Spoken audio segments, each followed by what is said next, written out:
Maithili express की शानदार प्रस्तुति।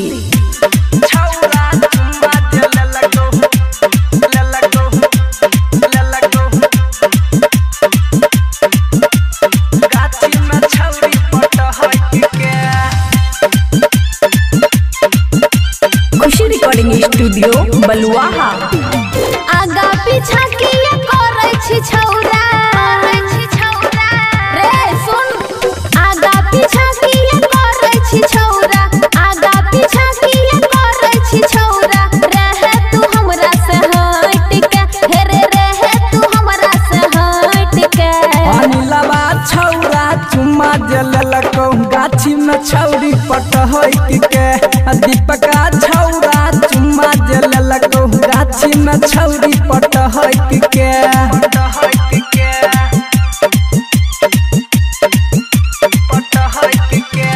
DJ good Madhubani, DJ good Madhubani, DJ good Madhubani.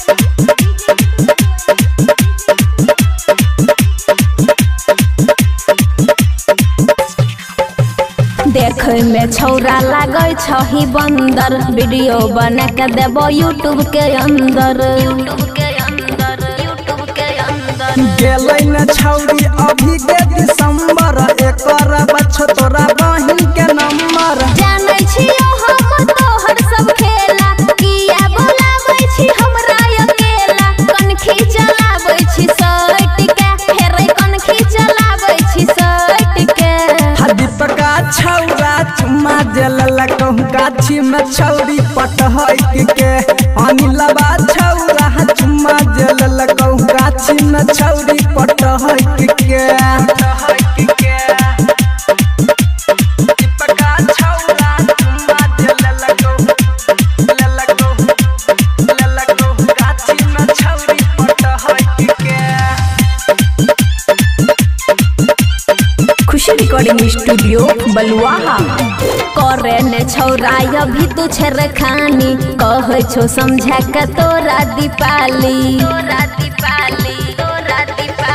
छही के छौरी अभी तू नदानी, झड़ देबो तोहर चढ़ल जवानी। राइटर जीतन कहै छौ रतन, राइटर जीतन कहै छौ अमन। छौरी पटाबै छी सट के, फेर छौरी पटाबै छी सट के। एक किसवा छौरा चुम्मा जललको गाछी में छौरी पटहट के।